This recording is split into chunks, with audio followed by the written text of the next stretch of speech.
The year is 1865. The American Civil War, a brutal conflict that tore the nation apart, has finally ended. The Confederacy lies in ruins, slavery abolished. Yet the path forward is unclear. This period, from 1865 to 1877, would become known as Reconstruction. It was a time of immense hope and devastating setbacks, as the nation grappled with rebuilding itself and integrating formerly enslaved people into its fabric. The South, devastated by war, faced the daunting task of physical and societal reconstruction. The North, though victorious, had to confront the legacy of slavery and its enduring impact on American society. Reconstruction was a period of profound change. The federal government took on an unprecedented role in shaping the South and protecting the rights of Black Americans. The 13th, 14th, and 15th Amendments, known as the Reconstruction Amendments, were passed. These amendments abolished slavery, granted citizenship to all persons born in the United States, including former slaves, and guaranteed the right to vote regardless of race, color, or previous condition of servitude. These were monumental steps towards equality, but the journey was far from over. The struggle for true equality faced fierce resistance, shaping the complex legacy of Reconstruction that continues to resonate today.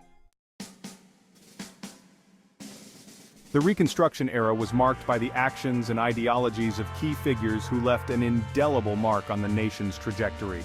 Abraham Lincoln, the great emancipator, envisioned a lenient Reconstruction, focused on reconciliation and healing. His assassination in 1865, however, left a void in leadership and a nation reeling.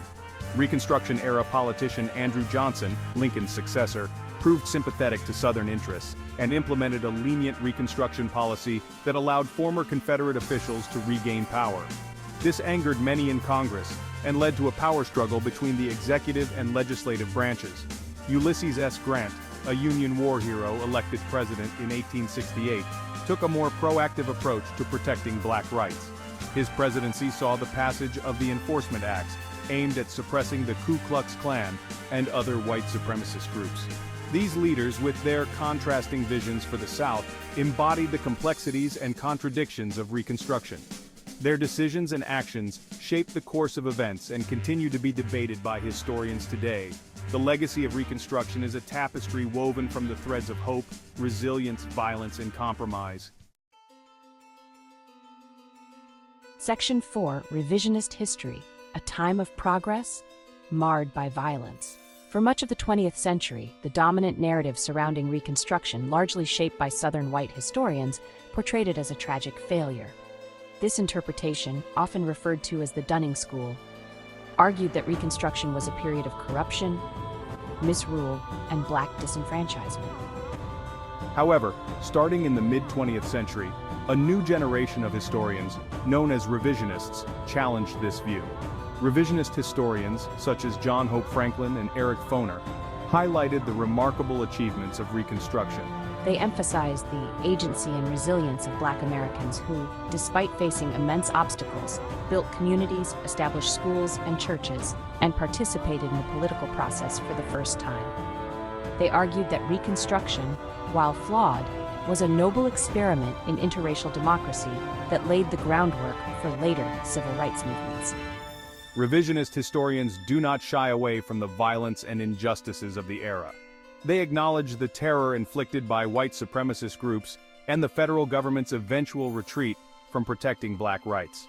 However, they argue that focusing solely on the failures of Reconstruction overlooks the significant progress made and the potential it held for a more just and equitable society. Section 5, the Dunning School, Reconstruction as a Tragic Failure. The Dunning School, named after Columbia University historian William A. Dunning, emerged in the late 19th and early 20th centuries. This school of thought, deeply influenced by the lost cause mythology of the Confederacy, presented a highly critical view of Reconstruction. According to Dunning and his followers, Reconstruction was a tragic mistake, a period of northern tyranny imposed upon a defeated South. Dunning School historians argued that Black Americans were unfit for citizenship and incapable of self-government. They portrayed Southern whites as victims, oppressed by corrupt Northern carpetbaggers and scalawags. Southern whites who supported Reconstruction The Ku Klux Klan and other white supremacist groups were often romanticized as defenders of Southern honor and white womanhood. The Dunning School's interpretation of Reconstruction held sway for decades, influencing textbooks, popular culture, and even Supreme Court decisions. This narrative served to justify Jim Crow segregation and disenfranchisement, framing them as necessary correctives to the supposed excesses of Reconstruction. Section 6. Echoes of the Past, Reconstruction and Modern America. The legacy of Reconstruction continues to reverberate in contemporary American society. The struggle for racial equality, a central theme of Reconstruction, remains a pressing issue today. The echoes of past injustices can be seen in ongoing debates over voting rights, police brutality, and systemic racism. Understanding Reconstruction is crucial for comprehending the roots of these contemporary issues. The successes and failures of Reconstruction offer valuable lessons about the fragility of democracy, the persistence of racial inequality, and the importance of continued efforts to create a more just and equitable society.